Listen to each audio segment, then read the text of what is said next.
आज हम गुरुजी एक ऐसे बुखार के बारे में बात करने जा रहे हैं जो बुखार ना होते हुए भी बुखार की फील देता है, जिसे कहते हैं मंद ज्वर। यानी एक ऐसा ज्वर, एक ऐसा बुखार जो बहुत ही धीमा होता है।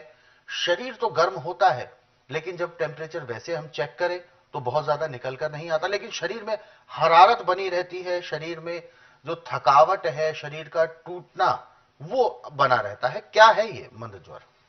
देखिए, मंद ज्वार जो है ये खून के अंदर का इन्फेक्शन है और हमारा नॉर्मल टेम्परेचर है अंदर का 98.4। अच्छा। मंद बुखार में 99, 99.5, बस इतने तक रहता है, इससे ऊपर नहीं जाता। जी। और इसमें आदमी का शरीर बड़ा निढाल हो जाता है बहुत ज्यादा। और इसका बोलने को मन नहीं करता। और फिर ये बुखार, इसका टाइम कोई नहीं है कि किस टाइम आएगा किस टाइम जाएगा। बिल्कुल। और ज़्यादा कर ये नवंबर महीने से लेके और फरवरी तक ज़्यादा परेशान करता है, क्योंकि कुछ तो मौसम की ठंड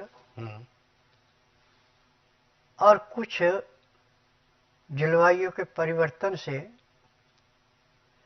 पानी के अंदर जो मॉइस्चर आता है वो ज़्यादा नुकसान करता है। बिल्कुल। अब इसके ऐसे तो हमारे पास सैकड़ों दवाइयाँ, परंतु सबसे आसान और सबसे जो अच्छी दवाई है वो है पका हुआ नींबू और ताज़ा गन्ने का रस। जैसे आपने एक गिलास ताज़ा गन्ने का रस निकला लिया, उसमें आप एक नींबू का रस पूरे का डला दें। अब उसको पीने में आप कम से कम 20 से 25 मिनट का टाइम लगाएं और उसके बाद कम्बल, रजाई या सूती खेस ओढ़ के चाहे अंदर सोए चाहे बाहर, आपको पसीना आएगा। जैसे पसीना आया आपका मंद बुखार समाप्त हो गया।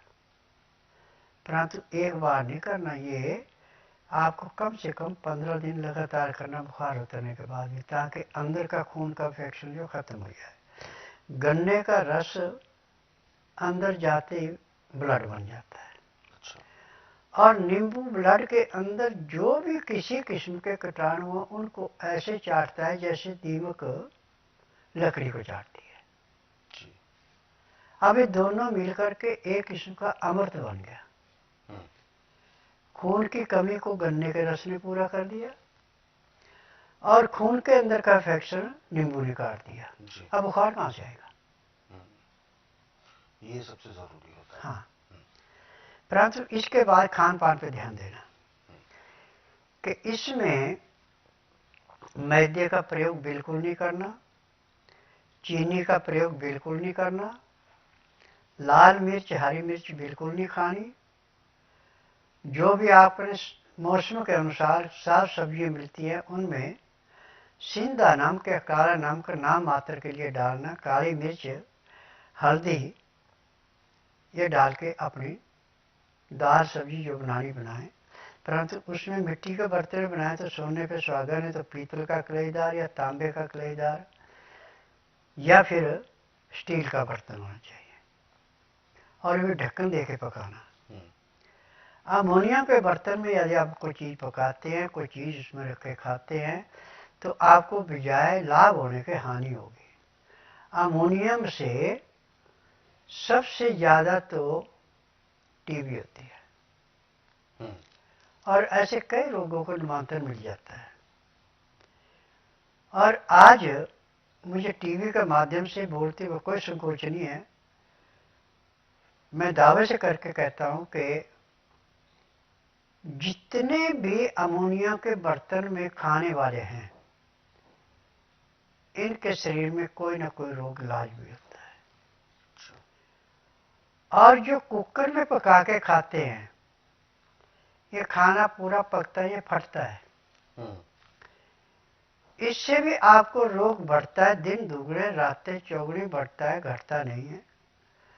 जितना आप खुले मुंह में ढक्कन देकर कोई चीज पकाते हैं उतनी और स्वादिष्ट भी होती है और उतनी वो पाचन शक्ति में भी अच्छी होती है।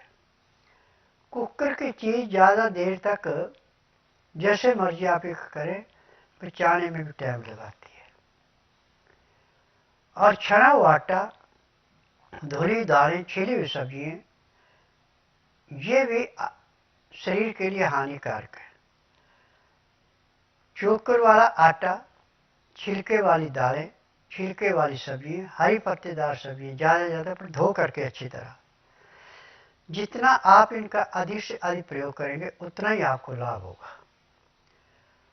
और खाना खाते समय हमेशा 2 गिलास, बड़े आदमी 2 गिलास, छोटा है तो 1 गिलास पानी, नींबू का रस, काला नमक, काली मिर्च मिला के पिए, चाहे लहसुन प्याज अदरक का रस मिला के पिए। उसका नियम है कि 2-4 गिराई खाना खाया, 2 घुट पानी पिया, फिर 2-4 गिराई खाना खाया, 2 घुट पानी पिया। पानी पीने में, खाना खाने में यदि आप 1 घंटा लगा देते हैं तो मैं दावे से कह सकता हूँ कि जिंदगी में आपको कभी किसी डॉक्टर हकीम के पास नहीं जाना पड़ेगा, ना ही आपको कोई रोग होगा।